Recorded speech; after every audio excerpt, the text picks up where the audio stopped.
So, hello everybody and welcome. Yes, welcome back here at BSN Network. Karaoke back here, BSN Network. This is the BSN Network podcast here today. It is Tuesday, December 29th. Hope everyone's having a good day so far and a good rest of their day yesterday. It is, in fact, Tuesday, December 29th. Hope everybody's having a good day so far. We got a lot of sports to get to today. A ton of sports to get to today. We got last night's game, a ton of MLB trades happening, a lot to get to today in the sports world. Like I've been saying for so many weeks now, sports is in the full swing of things. You got the end of the college football season. You got a pivotal week for playoff spots in the NFC and the AFC for NFL. You got Miami plays today. You have the Nets, all the NBA games, college basketball games. You've got everything, and now we've got MLB trades. The Padres made two huge deals yesterday, signing Yu Darvish, signing Blake Snell. Two huge moves that will really help them and possibly propel them to be a true competition in the NL West with the Los Angeles Dodgers. We'll get into all that. Yesterday was another Monday night game, yet another blowout. You know, I love watching football and all that, but I'll tell you what, man, not a big fan of the blowouts. I really am. I mean, when it's against teams like the Patriots, I like it because I can't stand the Patriots. I do not like them at all. I don't like the Patriots at all. Can't stand them. But when it's like a game where I don't really, when it's like two teams like the Titans and the Packers where I have no love or hate for, I like to watch a close game. Now, yesterday I was rooting for the Bills because I hate the Patriots. I don't like to see them win. We've had the stat they came up on the screen. They've had 20 straight years without a losing season. I just don't like them. Don't like Brady. I know he's on the Buccaneers. Still don't like him. Don't like Belichick. They're in my division. They've destroyed the Jets for so long now. Finally, there's an opportunity in these next upcoming years for them not to dominate the AFC East. So anytime you can see the Patriots get destroyed and watch Belichick get mad where he threw the phone and all that, that's always exciting. But another blowout. And, not that that's bad, but, I know as a fan, it's not awful. I know as a fan, you could be sitting back by the half saying, we're going to get another win. But as a just a football fan, not a fan of the Bills or the Patriots, I like to see close games. But it was a good game yesterday for the Buffalo Bills. They got the job done. They dominated like a lot of us expected them to.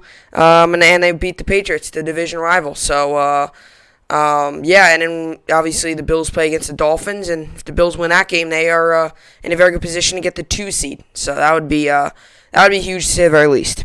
But now we move on to what the topics are today. We got the Bills and the Patriots. We'll cover all of it, what happened, give you the numbers, the stats, all that good stuff, recap the game. Then we'll take a little quick peek at Week 17 like I always do. We'll give you all the games. Not going to do any predictions, not going to say anything about the games. We'll just give you all the games, do a little bit of a quick peek. There's some very pivotal games this upcoming week. This week, though, there are no Thursday night games. Thursday night games are over. No more Thursday night games. They are all done. And no more Monday night games either. Every NFL game, most teams' season will be done by Sunday. So we will, that's kind of the deal there. Fantasy football, fantasy basketball, give you all that good stuff. Keep it at one topic. Give you fantasy basketball, fantasy football. Give you who you should play, who you shouldn't, all that good stuff you already know. And also for fantasy football, it's Tuesday, so today's the waiver days for fantasy football. So you'll get a lot of good stuff like that. Then we got Padres, Yu Darvish, Blake Snell. Like I said, they made 2 huge moves yesterday. We'll cover that. Give you how it's a good move. Give you how that could actually impact the AL East and the NL West. A couple people might not know where I'm going with this, but Snell is coming from the AL East. How could that impact the Rays and the rest of the AL East? We'll get into it. And now the Padres. Are they a serious contender to take over the NL West from what for years now has been the Dodgers division? Will they now get into that? College basketball, college football, NBA, Nets, Knicks, Miami versus Oklahoma State. All that stuff. Nets, another frustrating loss yesterday. Late game mistakes hurt us. Late game shot selection hurt us. That stuff hurt us. Game, we lose. We move to 2-2. Ugly, to say the very least, for the Brooklyn Nets. And the Knicks resume play today, I think. Yes, they do. They resume play. And actually, hold on. The Knicks resume play today. They play against the Cavaliers after having 2 straight games. They match up against the feisty and 3-0 Cavaliers team. So we'll get into all that. So with all that being said, this is the BSN podcast, and let's get right into it. So last week was another, before I get into the whole game, last week was another 10-win week for me. I went 10-6, which bumps my record to 167 to 84. So the goal at this point, another 10-11 win week. Realistically, I would be sitting at 170, 180 about. I mean, if I somehow get lucky and have a 13-win week, I would get to 180. I think 180 is out of reach, but you never know. I'm going to go ahead and say I finish 178 or so to 177. Probably another 10-11 win week, because that's where probably my average has been these past 5-6 weeks. Have been around the 10-11 win mark. So I would have ventured to say I'm probably going to finish around the 177, 178, which stinks because it's 2 away from 80 wins. But hey, I still finished with a ginormous winning record. So that bumps my record to 167-84. Another 10-win week. That's 1, 2, 3, 4, 5 consecutive double-digit win weeks. So obviously exciting there. And yeah, overall pretty good season. Every week I've had a winning week except one week, week 11. I went 6-8. But other than that, every single week I have had a winning week. This week's going to be interesting, though, because there's a lot of playoff games. There's also a couple of games where you might see players like the Chiefs benching their starters. So this might be a tough week. You might see me pick against some good teams because they might not be playing their starters. So week 17 is going to be an interesting week. That's why I'm definitely reading more into things, with Tyreek Hill, with Patrick Mahomes, guys like that. Because if they don't play, I'm probably not picking the Chiefs then, because you have Chad Henne at quarterback, your backup running back, and your backup receivers, they're probably going to lose. So you might see me pick against some good teams this week, but there's a reason behind it. It's because they might be benching their starters to rest up for their playoff games. So it's going to be a fun week, though. Week 17, you also got some pivotal games. You got the Cowboys-Giants. You have the entire NFC East. You have what's going to happen in the AFC East. You got the Dolphins, Browns, Colts, Titans, all those teams needing to win, and some of those teams needing wins and some help from other teams to get in. Colts need a win, and either Ravens, Titans, or Browns, or Dolphins to lose, and they're in. If the Colts win and the rest of those teams lose, Colts are in. If the Colts win and the rest of those teams win, the Colts are out. Dolphins, if they lose and the Colts win, the Dolphins are out. So there's a lot that needs to happen. If the Dolphins and let's just say the Titans lose and the Colts win, then I don't know who the tiebreaker goes to, but it's going to be wacky. It is going to be a crazy, fun week of football. So finish off week 16, 10-6. And now we get into the game. The Buffalo Bills dominated for the Patriots 38-9. Bills moved to 12-3 on the season. Patriots moved to 6-9. And the first time, like I said earlier on in the podcast, for the first time in 20 years, yes, I am not lying when I say that. For the first time in 20 years, the New England Patriots won't have a winning record to end the year. If they would have won last night, they would have possibly beat the Jets, and it could have went to 8-8. But for the first time in 20 years, they will be below 500. So, for the first time in 20 years, they've been having a winning record each year. This is the first time in 20 years they had a losing record. Put that into perspective, people. First time in 20 years they've had a losing record. Just take a moment and realize that. That is pure dominance by the New England Patriots. And that is why we are all happy, outside of Patriots fans, I'm sure. But this is why we are all happy that the New England Patriots are not good this year. Because they've been dominating the AFC East. They've been dominating the NFL for the past decade or two. And we are finally, the moment has come where the New England Patriots are no longer that's on top of the NFL. And this whole Cam Newton, Bill Belichick experiment has went south real quickly. And there is a very, strong possibility Cam Newton does not start against the New York Jets. There's a very well possibility that Jared Stidham starts against the New York Jets. That is how low this season has gotten for the New England Patriots. And for Belichick and this Patriots team, they've got to think. They've got to think for a second. What path are you going to take?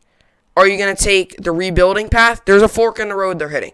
They've never hit a fork in the road before because they've had Brady, they've had Belichick, other great players surrounding them, and they've been dominant for 20 years. This is where the true how good is this franchise is. How good are they? This is the true moment.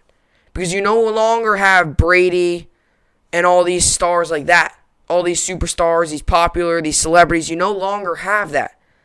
You are now working with a young and at times it looks like a dysfunctional team. What path are you going to take? What path are there to take? Well, you could obviously take the rebuilding path. Do you strip the whole thing down and draft a quarterback? Let Belichick work with him or whatever? What do you do? Do you keep Belichick, let him make moves, get rid of some of your other guys around you, and decide? What are you going to do? What are you going to do? There is a lot of stuff they're going to have to cover in this offseason.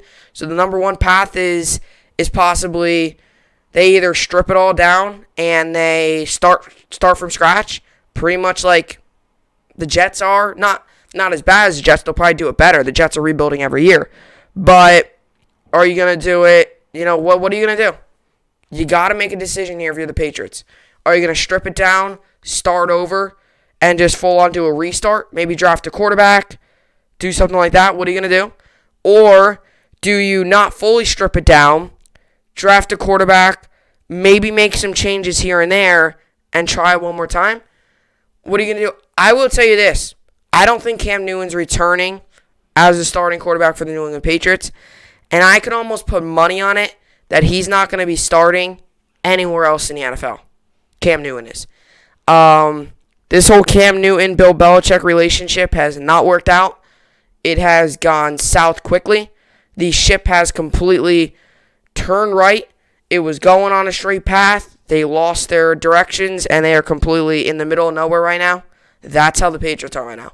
They are a lost ship. They're lost. They're lost at sea right now. They don't know what to do. And it's gonna be interesting to see what they do. And I'll tell you what, for Patriots fans, and I don't like to talk positive about the Patriots because I can't stand them. I hate them. I just cannot stand that team. They've dominated the Jets for years and years and years. And every year, oh, the Patriots are this, oh, they're so good. Every single year. I cannot stand the Patriots. But if there's one sign of hope, is that you do have one of the greatest coaches of all time, Bill Belichick. And if there is a guy out there that you would want to be the leader and in charge of this stuff, it would be Bill Belichick. So that's one sign of hope. But other than that, this season has been full of negatives.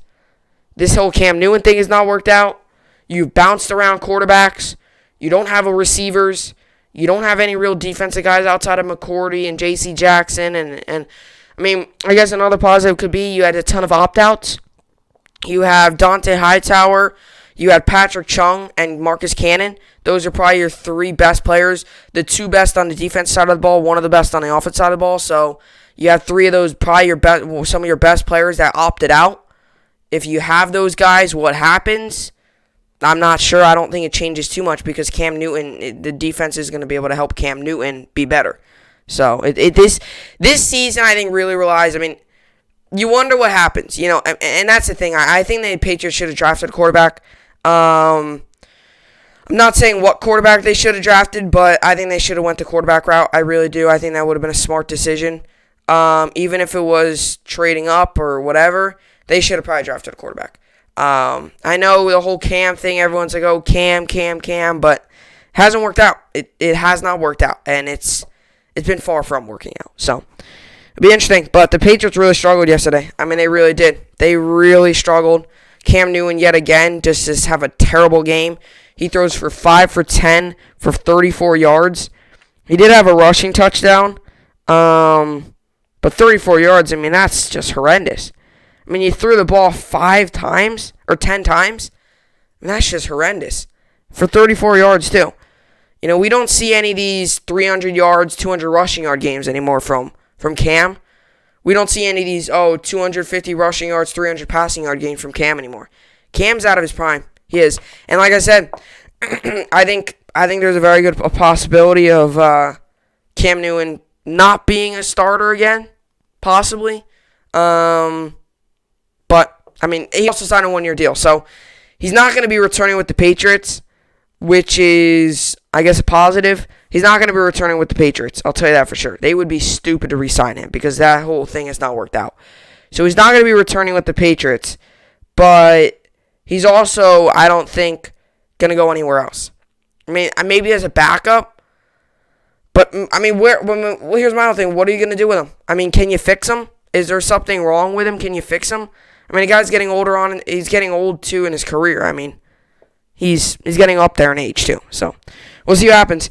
As for the Bills yesterday, another fabulous start by Josh Allen. I always tell people during the game. I was telling a couple people last night.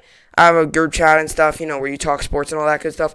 So, I was talking last night, and it's pretty crazy because, you know, I was talking, you know, I was watching, it was actually kind of funny. I was watching the Nets game on TV, and I had the Bills game on my phone. So, I was doing a little bit of multitasking there. The Nets game I would watch, and then the Bills game I'd also watch as well. I had both on at the same time. Because I really wanted to watch the Nets game. I could not get the Nets game on my phone, so I was only able to get the Nets game on TV and the Bills on my phone. So I was like, you know, I'll just do the Bills. So for the first half, I was watching the Bills on my phone. Then once the Nets game ended, I watched pretty much the second half on the TV, obviously. But yeah, it was funny because no one thinks of this Bills team as really being this star-studded team, this team that's so good. But I was talking last night, man. If these guys, the Bills have had a thing in the playoffs that they've always choked.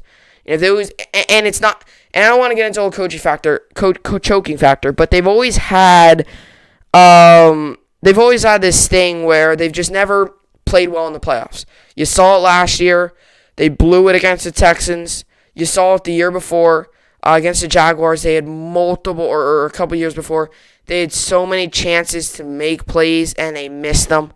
And then you saw it even in their franchise, like the Music City Miracle. They were winning. They had the game in their hands. They let up the Music City Miracle, and they ended up losing the game. You had the 4 Super Bowls where you had the lead, you blew it. You had the Scott Norwood missed kick. I don't want to get too deep into history where it's back in the 90s, but this franchise has a history of, let's just say, failing in the playoffs, failing in the big spotlight, failing in the big moments.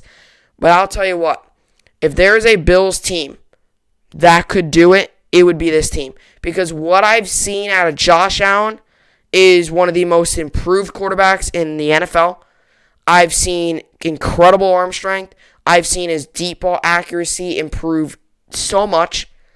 And like I said, I don't know what he did in the offseason, but whatever he did in the offseason, keep doing it. Because he is by far one of the best quarterbacks right now in the NFL. And he's got to be in the MVP voting. I think him, Rodgers, and Mahomes have got to be the finalists. Because them three, I don't think Allen will win it just because he's not as big as a name. But them three are in an excellent position to make the MVP voting. And if this team, to what I was saying yesterday, if this team plays like this in the playoffs, or plays somewhere like this in the playoffs, if this team plays like that, I am telling you right now, they may make a run. Don't want to say Super Bowl so much, but they may possibly make a run to the Super Bowl. And I don't want to sound outrageous when I say that, but what I've seen out of this team is just insane. I've seen insane stuff from this team. They look like a Super Bowl contender to me. They look good yesterday. Diggs had another big day. I'll tell you what, that has got to be one of the best signings I have seen in a very long time. I mean, just an excellent signing. I said it the day they signed him. I know there's a lot of Bills fans skeptical and not too happy about it, just because he's had some issues with attitude and stuff, but I've never found him to be a problem with attitude. I've always thought he was a little frustrated because, he was a little frustrated because, he was never really got the chance to, last season, the Vikings, he didn't have a really great season. And he was complaining because, they kind of just threw him out. Like, they didn't even have him in some of the packages and some of the plays and stuff. It's almost they just forgot him. Remember, he's only 3 years removed from the Minneapolis Miracle. So, but the Bills played well. And the run game, too, they picked up well yesterday. They had a good game on the run game. And that's, I think if you had to pick out a flaw in this team, it would be the run game. Or at least a flaw in this offense. The run game doesn't always get going. Their defense would probably be their run game, but their run defense. But even yesterday, their run defense didn't play terrible. I mean, they did let up a rush touchdown. But, it wasn't horrendous. But yeah, so the Bills win. The Bills do, in fact, win. Look at some of the numbers here. Josh Allen with 27 to 36, 320 yards, 11.9 was average, 4 touchdowns, and a rating of 138.7. That is almost perfection. Johnson, a free safety. He went 101, 13 yards. Rating was 118.8. They had a little bit of a trick play there. They obviously had the little bit of a trick play. They had the fake punt and all that good stuff. So that's how that went. Barkley went 2 for 3, 11 yards, and a rating of 72.9. He came in late. They sat Allen because they were beating them so much. Zach Moss had 12 carries for 67 yards and a touchdown. Singletary was right behind him with 10 carries and 36 yards. Receiving-wise, Diggs had 11 targets, 9 catches, 145 yards, and 3 touchdowns. Knox had 3 catches for 51 yards. Davis had 3 catches for 33 yards. Lee Smith had 2 catches for 31 yards. And McKenzie had 4 catches, 26 yards. And he was the Lee Smith also had a touchdown. So those were your players there. Beasley, a little bit scary for the Buffalo fans. He came out later in the game with an injury, walked back to the locker room. He was limping a little bit. Didn't seem like anything severe, which is a positive. But you never know. Some days the next day hurts worse, the adrenaline, things like that. So hopefully he is okay because he is a true factor to that offense. And without him, it's a big loss. When everyone's so caught up in Diggs, Beasley's usually open. Because a lot of times everyone's so focused on Diggs and stuff, and then that leaves Beasley open. Beasley's quick. He's got moves. He's very quick. So that would be a big loss for them, but he looked okay yesterday. They went 38-9. As for the Patriots, a terrible game for the Patriots. Oh, another thing, too, I would like to recognize the offensive line. The offensive line yesterday, Allen had 37 dropbacks, and he only got hit once. This offensive line yesterday was dominant, to say the least. They did not allow a sack. Allen had so many times where he had all the time in the world, and that helps him deliver a good throw. See what I'm talking about, people? When you give quarterbacks time to look at the defense, look over the middle, they can make a good throw. When they're in hurry up, when they get hurried up, or when they're getting pressured, it's tough to do that. That is why offensive linemen are so important. Everyone always talks about the quarterbacks and the running backs being so good. Well, they wouldn't be good if the offensive line didn't give them as much time. The offensive line are one of the most underrated things in the NFL. They are the most important position out there. That or the quarterback. Okay? Got to be some of the most important. You don't have an offensive line, you're screwed. You're done. The offensive line is pivotal in games. Jared Stidham went 4 of 11, 44 yards, 11 was his average. He took a sack and a rating of 49.1. Cam Newton went 5 of 10, 34 yards, 6.8 was average, 2 sacks, and a rating of 57.9. Like I said, this whole Cam Newton thing just has not worked out. Sony Michel had 10 carries for 69 yards, 6.9 was average. Taylor had 6 carries for 38 yards. Newton had 4 carries for 24 yards and a touchdown as well. He had the 1 touchdown. It was a pretty good run. That's really what he's all about, is running. That could be something I could see maybe in the future. Maybe in the future of this team. If you possibly see, in the future of that future from now, if you possibly see Cam Newton maybe coming in as a a backup, but coming in as one of those guys where, like, 1 or 2 yard situations in the goal line, you bring him in and you just let because he's huge. The guy's huge. He's very strong. He's in very good shape. Just let him pound it up the middle. That could possibly be an option down the road for Cam Newton. But yeah, as for the catching wise, no touchdowns called. Myers had 4 catches for 45 yards. White had 3 catches for 23 yards. Bird had 1 catch for 7 yards. And N'Keal Harry had 1 catch for 30 yards. Just ugly. Ugly. They had 78 total passing yards. 78 total passing yards. That's sad. That is really upsetting. 78 total passing yards, really? Between 2 quarterbacks who only threw the ball 21 times. This team's not looking good. This team is not looking good. But yeah, other than that, it looked pretty good for the Buffalo Bills, though. They moved to 12-3 on the season. Patriots moved to 6-9. And that's kind of deal. You look back at the Patriots' schedule. Let me just look at this for a second. You look back at the Patriots' schedule. They did start the season 2-2. So it wasn't terrible. They started off the season 2-2. And then they just started to go downhill. They started the season 2-2. They won the first game. Then they lost the second game. But they lost it, obviously, by the 1-yard score. So they lost the second game. It was close. Then they beat the Raiders. Then they lost to the Chiefs. Then they go on this insane losing streak where they lose to the Broncos, they lose to the Niners, and then they lose to the Bills, another close game. And then they go on this little bit of a winning spree. You beat the Jets, you beat the Ravens, somehow you beat the Ravens. You lose to the Texans, and then you beat the Cardinals and the Chargers. And now, once again, you lose 3 straight. So I think the thing of this season for the New England Patriots is inconsistency. Where do you find any type of consistent winning streak or losing streak in here where you're consistently winning? I know you could say, the 2 straight wins. Yeah, the 2 straight wins. Well, guess what? After that was 3 straight losses. Inconsistent. If you want to be consistent, okay, well, I did this, and this. Well, no. You win, then you lose. Win, lose. Then you lose 3 times. Well, let's win twice. Then let's lose. Then let's win 2 more times. And then why don't we lose 3 more times? Inconsistency. And I want to go, and they play the Jets coming up next. I want to go back to the Bills for a second.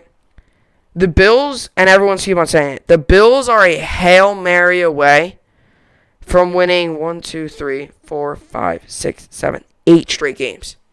The Bills are 9 straight games.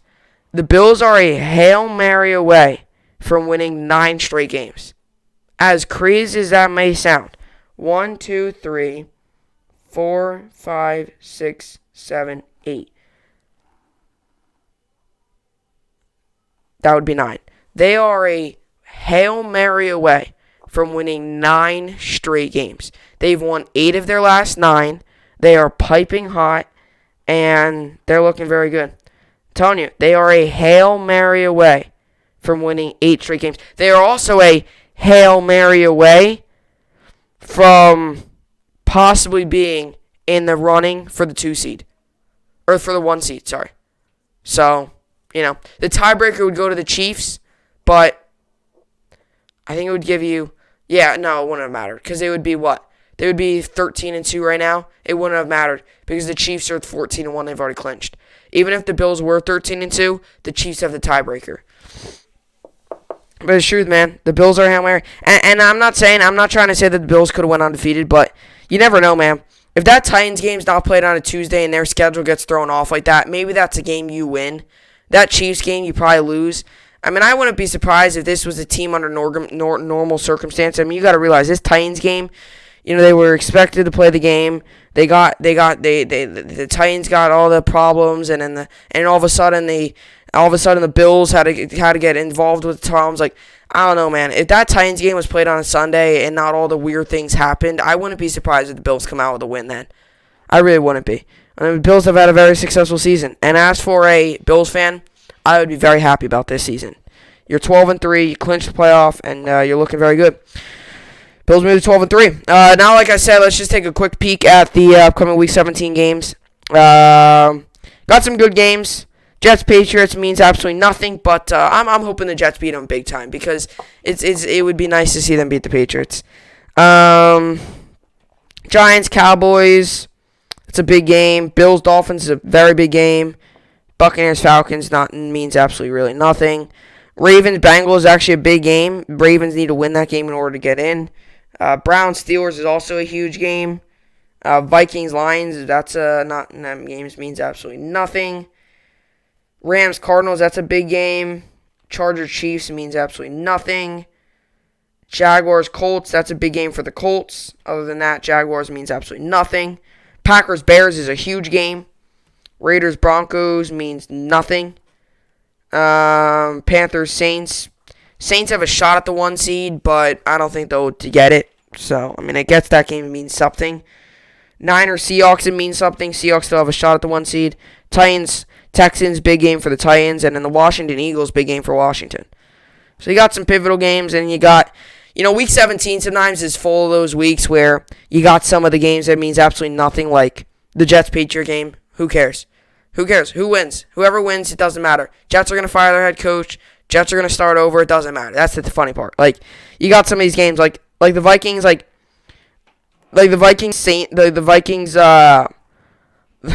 Vikings Lions game. It means absolutely nothing. You win or lose, it means nothing. So, that's the thing with Week 17 football. You got some really good games on. You got the NFC East games that are pivotal. And then you got some really bad games. Games that mean absolutely nothing. You got 2 teams that aren't going to make the playoffs. 2 teams that were eliminated many weeks ago. Right? So, it's a little bit of a mix, which is good. You get a little bit of a mix. Not all the games are great. Not all the games are bad. But definitely some good games. So, yeah. So, that's a look at Week 17. But Week 16 is in the books. And another good week of football. Crazy I'm saying it.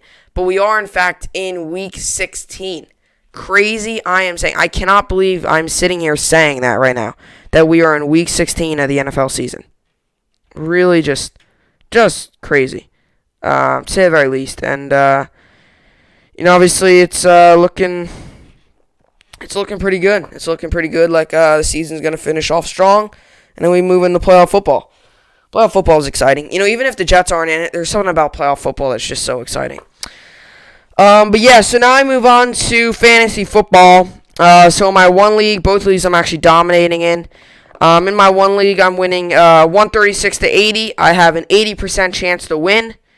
This is for third place as well, so I could very well finish up. As of right now, it's looking like I'm going to finish up third in both leagues, which, after all, isn't bad. The one league, I would be excited about it. The other league, I should have been in the championship, but late, just my team blew it this week, so that way there. But yeah, so this is my lineup I'm rolling with this week. I got Aaron Rodgers, Chris Carson, David Johnson, Devontae Adams, Allen Robinson, Robert Tonyan, Myles Gaskin. Bills defense, although I put in a waiver claim to get them out of there. Daniel Carlson. And my bench is Ezekiel Elliott, DJ Moore, Robert Woods, Robert Gronkowski, Ronald Jones, Austin Eckler, Brandon Ayuk. It's crazy. This is it. Fantasy, this is it. Last week you do your lineups. Last week you make all these waiver claims. This is it. My one waiver claim for this is I'm adding Colts defense and I'm dropping Bills. Colts play the Jaguars. Really favorable matchup there. So that's what I'm going to do. Some questionables. Ronald Jones was out last game. Arian said Monday that he is hopeful Jones' finger will come off the reserve COVID-19 list and suit up against the Falcons in Week 17. Greg Allman of The Athletic reports. And as for Ayuk, who suffered a high ankle sprain in last Saturday's win over Cardinals, won't play in Sunday's season finale against the Seahawks. Nick O'Wagner of ESPN.com reports. So I don't know what I'm going to do with him, if I'm going to get rid of him or something. I don't know what. I might just get rid of him and pick up someone else, but it will be interesting to see what happens there. I'm starting Myles Gaskin this week. Love the matchup. Love it.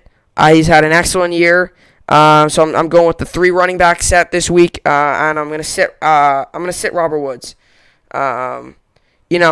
With the quarterback, with the quarterback in, with Jared Goff probably not gonna start. I would imagine they're gonna rely big time on the run game. So I'm gonna rely, heavily on them not passing the ball, so I'm going to bench him. And also, I just did not like his production last week. He only got me 4 points, so we'll see what happens there. But yeah, Robert Tonyan, I still believe in him. I know he had a tough week last week, but I'm hoping that he comes back this week and has a better week. For fantasy football, or for my other league, this is my other league, what I'm rocking with. I got Deshaun Watson, Antonio Gibson, David Johnson, Mike Evans, Keenan Allen, Devontae Adams, George Kittle, A.J. Brown, Bills defense, and Daniel Carlson. My bench is Tyreek Hill, Kenyon Drake, James Robinson, Clyde Edwards-Helaire, Robert Tonyan, Chris Godwin. You might think I'm crazy for benching Kenyon Drake, or Tyreek Hill. Well, I'm benching him because I was just running through questionables first here. Deshaun Watson interim head coach said Watson arm will play in Week 17 against Tennessee if he's healthy. John McClain of the Houston Chronicle reports. So he'll play if he's healthy. Keenan Allen, I've got in right now. His questionable out hamstring is inactive for Sunday game against the Broncos. That was last Sunday. No new news on him. James Robinson's also questionable. Coach Doug Marrone said Robinson ankle will have his swelling evaluated Wednesday to determine whether he can practice this week. Michael D. Rocco, ESPN.com reports. And then Elaire's also, he's doubtful. Won't play Sunday. He's doubtful. It looks like a high ankle sprain. And for a game where they already clinched a 1 seed, they have nothing else to clinch. I would imagine they're not going to start many of their starters, especially a guy who's injured. So he looks like he's not going to play. So that leaves me. Oh, by the way, Tyreek Hill, I'm benching him too, more than likely. It looks like he was limited in that game, and it just does not look like he's going to play either way. But that leads me to my next thing. My waiver claim for this league is I'm adding Cam Akers, dropping Helaire. Like I said, they're going to rely heavily on the run game. Not 100% sure what I'm going to do. If I'm going to switch up A.J. Brown and Keenan Allen. If I'm going to, what I'm going to do with Cam Akers, but still kind of deciding there. So, and I have a 91% chance to win in this league. So, hopefully that goes as planned. As for fantasy basketball right now, I am currently losing.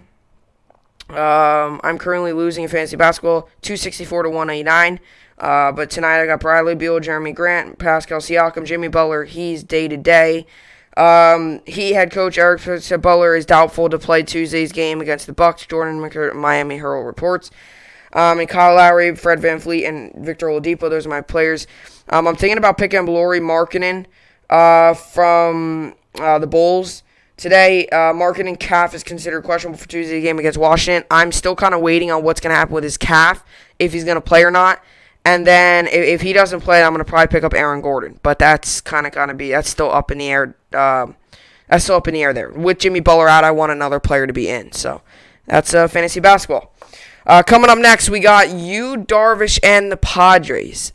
Big move there. Blake Snell, Darvish, both on the Padres. Huge move coming up next.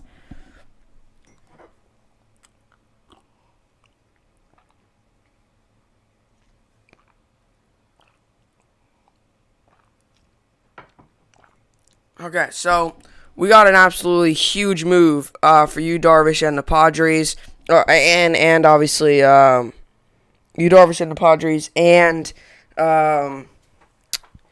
Blake Snell. So let's get this up here, and we'll get into the topic.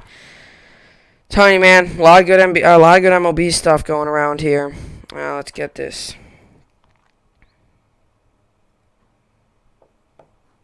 Okay, so here it is. So I just want to read this first. This just came up. I didn't even know this before the podcast. This just came up. Actually, it just came out 33 minutes ago. So actually, kind of right when I started a podcast, this came up. But this is from an MLB guy. The Padres' odds of winning the 2021 World Series went from 12-1 to 7-1 after acquiring aces Yu Darvish and Blake Snell, according to SportsBetting.com.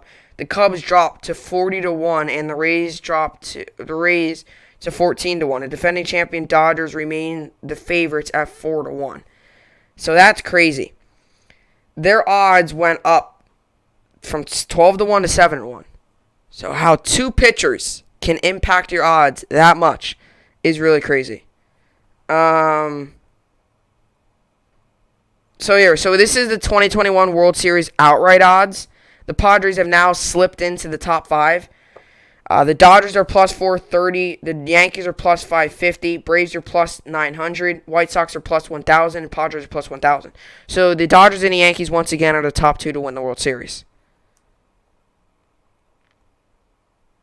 It's just crazy. It really is. And everyone's, talking about it and all that stuff. It's just insane. So, I'm going to get to the Blake Snell trade first since that was the first thing that happened. I'm sure a lot of you heard about it. I'm going to get to the Blake Snell trade first. Blake Snell trade agreed to Padres raise to receive Luis Patino and more. So, yeah, I mean, this is the thing with the Rays. The Rays now, I was talking to someone yesterday when this deal went down. It came down, it was early on in the day. I was talking to someone yesterday about it. When this deal happened, you thinking, when this deal happens, I don't want to all of a sudden make assumptions, and I'll get into the Padres and get into all that in just a second or two. I don't want to make assumptions, but in a way, and comment down below if you agree with me. Do you believe that the Tampa Bay Rays are going to turn into a 2015 Kansas City Royals? And the reason I say that is because the Royals in 2015, 2016, they won the World Series. 2015, they won the World Series against the New York Mets. They beat them 4-1 in the series. I'm sure most of you remember that. That was the year with Salvador Perez, Aaron Gordon, and all those guys. Eric Hosmer, Lorenzo Cain, all those guys, right? That was that year. It was a huge year for them. Big World Series win. Ever since that, they have stunk. Now, the Rays did not win the World Series. They lost to the Dodgers in the World Series. But they still made it. They still got there. They still had a good year like the Royals did. The Royals gave up a lot of guys. They were never the same. Now the Rays giving up Snell already have given up Martin to the Braves, which also increased their World Series chances very much. As I just read, the Braves are now 3 on the list. So, in a way, I feel like this is a Rays team that might turn into the Royals team. It would be a one-year wonder. It's going to be where you were insane one year, and you completely drop out of the top 5 in World Series odds, and some of these other teams bump right back in. I feel like it's going to be one of those one-year wonders. And you could have said the same thing about the 2015 Mets when they made it, but at the same time, the Mets did make the wild card the next year, I think, and they ended up losing, but they did make the playoffs. The Royals the next season stunk, and they still stink to this day. They're probably one of the worst teams in the MLB. So I feel like in a way, this Rays trade is turning into like they also get 4 prospects. So are they building towards the future? You never know. Blake Snell gets taken out. Could that have been the Tampa Bay Rays fall? And now all of a sudden, you have another player as well. Kevin Kiermaier is available, is on the trading block following Blake Snell trade. So you're talking about getting rid of Kevin Kiermaier. You're talking about getting rid of Blake Snell. You've already gotten rid of Charlie Morton. I mean, what more? What more could possibly happen right now? And I am telling you this. This trade not only impacts the AL East, but this trade impacts the NL West. How does it impact the AL East?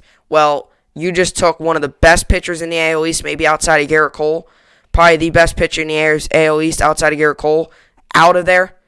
And you also already took out Charlie Morton. There goes your 2 best pitchers in your rotation. Now all that's left is Tyler Glass now, and who else? It's going to be a whole lot of bullpen games for the Tampa Bay Rays. And that's why I'm saying I feel like this team's a one-year wonder. They get to the World Series. They have an insane year, 60-game season. They get through, a year that was so odd. They get to the World Series. They lose, all that stuff. And now all of a sudden, you're trading guys away. You're looking towards the future. This team reminds me a lot of the Kansas City Royals. I'm not saying they're going to be. All I'm saying is that's what it looks like it's turning into.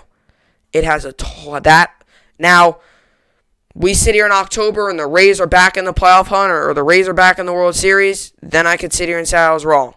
But for right now, today, right this second, this team looks a lot like the 2015 Royals. Get to the World Series. The Royals won it. The Rays didn't. But still, you get to the World Series. You trade some players. You get rid of some players. You take a couple steps back. Also, the 4 prospects is kind of fishy to me. It sounds like they're building towards the future. So, I don't know. But this impacts the AL East because you're taking one of the best pitchers in the AL East out of there, and now you're just adding him to the NL West, and now the star-studded NL West. You have, the NL West is just crazy. You have now the Padres and the Dodgers are probably your 2 main NL West. That's it. So, Blake Snell agreed. And I'll tell you what, for the Padres, it's an amazing trade. Like I said, he was one of the better pitchers in the AL East, without a doubt. This was one of the best trades that the Padres could have made. And I'm going to read their rotation in just a second. This rotation's scary good for the Padres. And for any team that's going to have to go up against the Padres this season, hopefully the year's a lot more normal than last season. You'll get to see some AL and NL West stuff happen. The Yankees-Padres, that would be a very fun matchup. And the Dodgers-Padres, there's going to be a lot of those matchups, and those are going to be a ton of fun.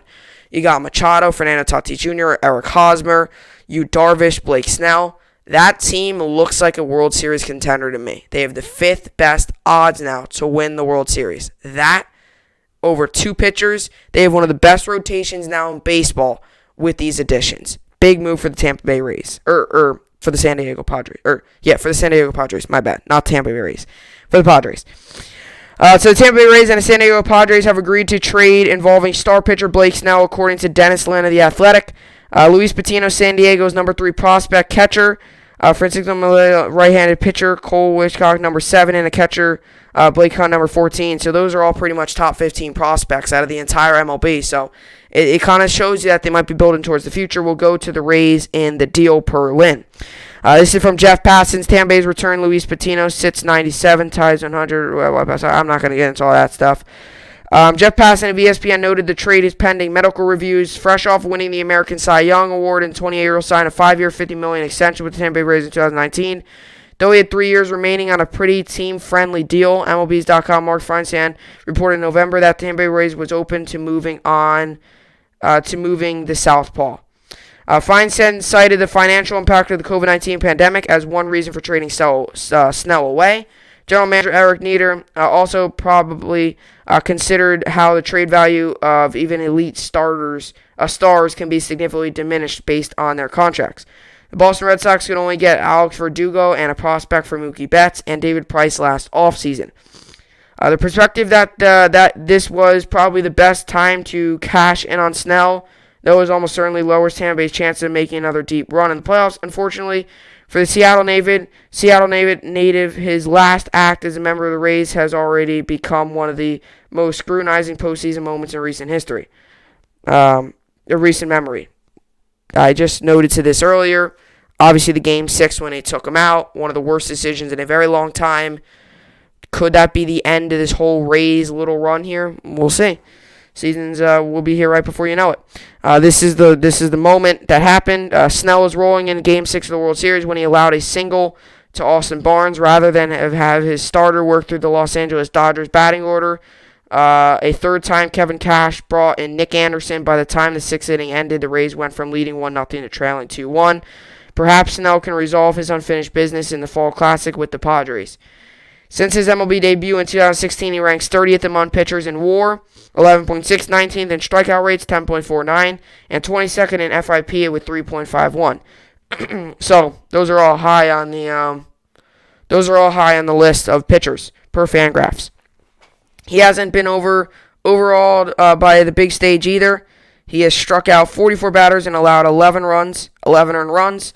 Over 35 postseason innings, Snell 4.35 FIP in 2020 was a career high, but it's too much to short season and was one stage shadow of the global pandemic.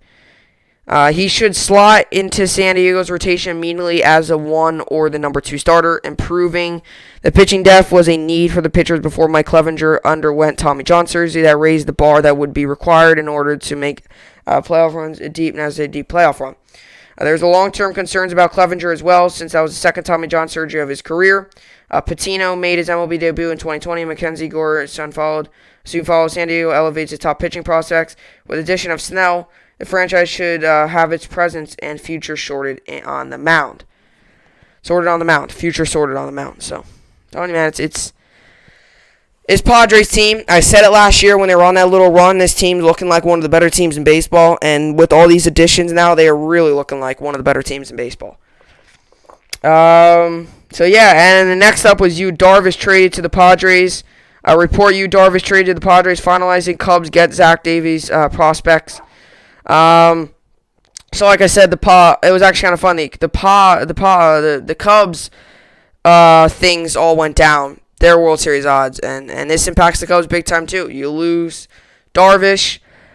The Cubs, they look like they're going through rebuild, too. It's a team that's in an interesting situation. What path do you choose if you're the Cubs?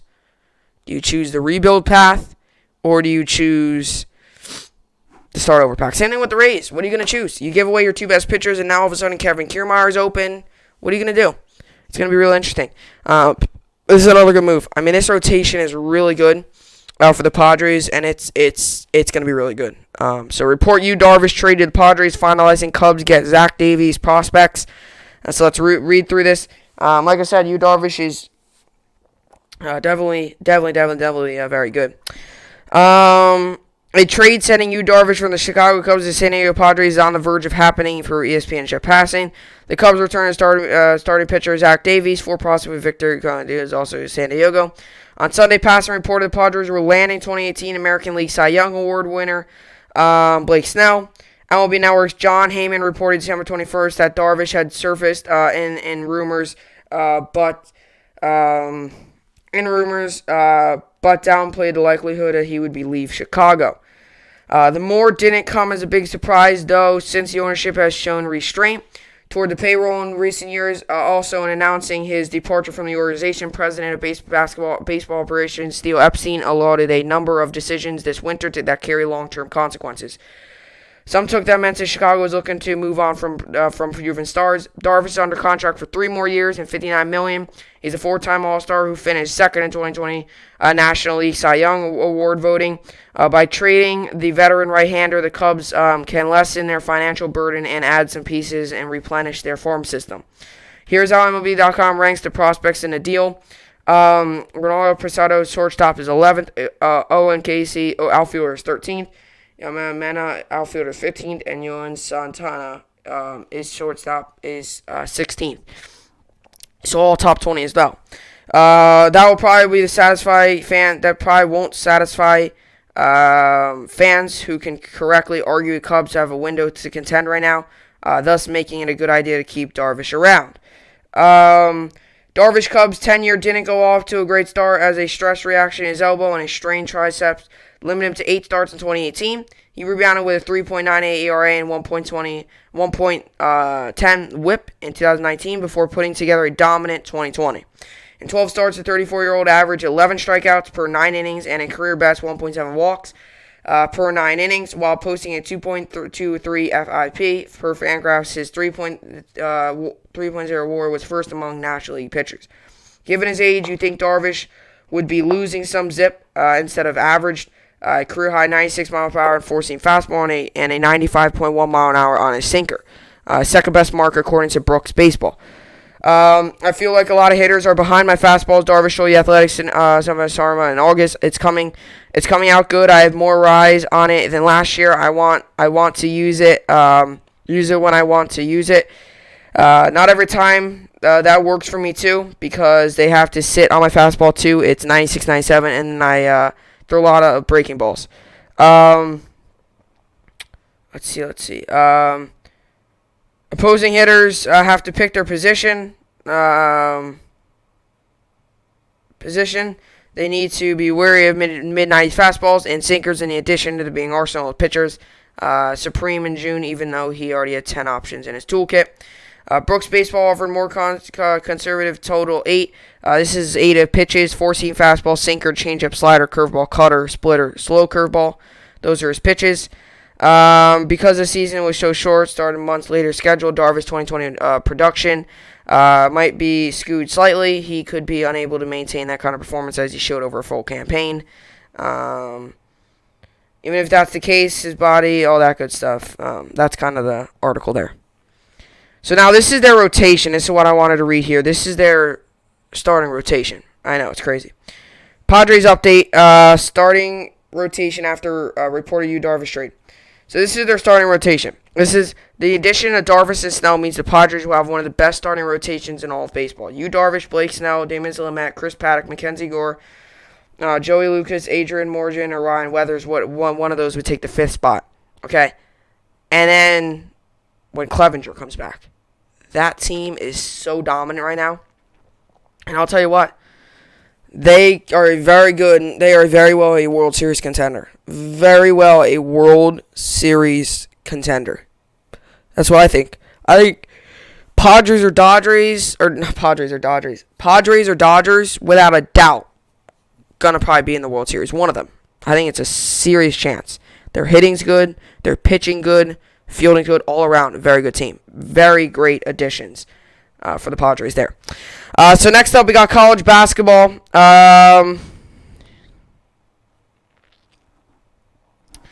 So today we got West Virginia Northeastern. I give West Virginia to win. Baylor, Central Arkansas. I give Baylor the win. Virginia Tech, Miami. I give Virginia Tech the win. That's for basketball, by the way. Florida State, Clemson. I give Clemson the win. Texas Tech, insert award. I give Texas Tech the win. Rutgers, Purdue. I give Rutgers the win. Duke, Pittsburgh. That game got postponed. Gonzaga, Dixie State. I give Gonzaga the win. Houston, Tulsa. Houston wasn't a close game. They're 15th in the nation. I give Houston the win. And then Iowa, Northwestern. I give Iowa the win. As for college football, today we got a couple good games on today. Got two top 25 matchups today. Let's see. So, no, there's only two games on today, but they're very good, two games. Miami plays today, so it should be a very exciting game there. So, that's there. I'll give you the game pick for the game today. We got the Texas-Colorado game. I give Colorado the win. I'm not a big fan of what I've seen out of Texas and Ellinger. I really, really like what I've seen out of Neuer and guys like that in Colorado, so I'll give Colorado the win. And then Miami versus Oklahoma State. Miami comes into this game 18th team in the nation. Oklahoma State comes in at 21st team in the nation. Miami's 8-2. Oklahoma State 7-3. Oklahoma State comes in 2.5-point favorites. The over-under is 59.5. This is, in fact, the Cheez-It Bowl. It comes on at 5:30 p.m. Eastern Standard Time on ESPN. Love what I've seen this season out of Miami for the most part. Couple tough games here and there. We are missing Jalen Phillips and Quincy Roche. They've both declared for the draft, and they will not be with us today. They will be training for the draft, avoiding injuries, stuff like that. So they will be not playing in this game. I know it's only the Cheez-It Bowl and stuff, but it's really good to be in a bowl game. Not what I wanted. I wanted to be in the New Year's Six Bowl. But at the end of the day, it's a bowl game. A bowl game is a bowl game, and that's all you could say. It's going to be exciting. I'm really excited. I've obviously got my Miami jersey on here. I'm really excited. Should be a lot of fun. Go Miami. I give Miami the win here. I think they win 35-31. I take the over on the over-under of 59.5. I think they win. And yeah, so 5:30 p.m. Eastern Time on ESPN. Love the way the Miami's played this season. Other than a couple games here and there, they've played very, very good. So I give Miami the win there. Yesterday, the Nets lost 116-111. We had a couple late game mistakes, a couple bad shots I thought we took. Just not good there. Just a couple bad shot selections. Just not great. So, we lose. We fall 2-2 now. Frustrating. We got to win these games. We got to start to win some of these games. That's the goal here. But these are some of the games we got on today. We got the Wizards, Bulls. I give Wizards the win. Celtics, Pacers, give Celtics the win. Knicks, Cavs. I give Cavs the win. Cavaliers, give Cavs the win. 76ers, Raptors. I give 76ers the win. Warriors, Pistons, give Warriors the win. Bucks, Heat, give Bucks the win. Especially without Jimmy Butler, I give Bucks the win. Magic, Thunder, I give Magic the win. Nuggets, Kings, I give Nuggets the win. Pelicans, Suns, I give Suns the win. And then Clippers, Timberwolves, I give Clippers the win. Clippers coming off that dominating loss, but I give them the win. Knicks obviously played today as well. So they've obviously got a big win against the Bucks. So this will be a true test. A lot of young guys, are they still caught up in that win, or can they focus early and focus on this game, get the job done there? So it should be a good game there.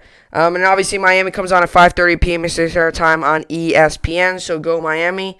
Hopefully we can finish out on a high note. Obviously not ideal to be in a Cheez-It Bowl, but it's a bowl game after all. Some teams aren't even in bowl games, so it's still good to be in a bowl game. So that game is on today, so that should be fun to watch. But with all that being said, that will do it for the podcast today. Tomorrow Wednesday, not much really. We got a ton of topics to talk about, and Thursday too is another free day. So we got a lot of good stuff there.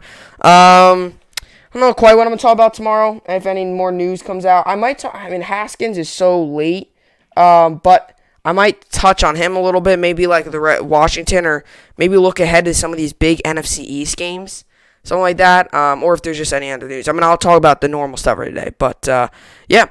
With all that being said, that will do it for the podcast. I will see you all back here tomorrow. Hope you enjoyed it, and thanks for watching.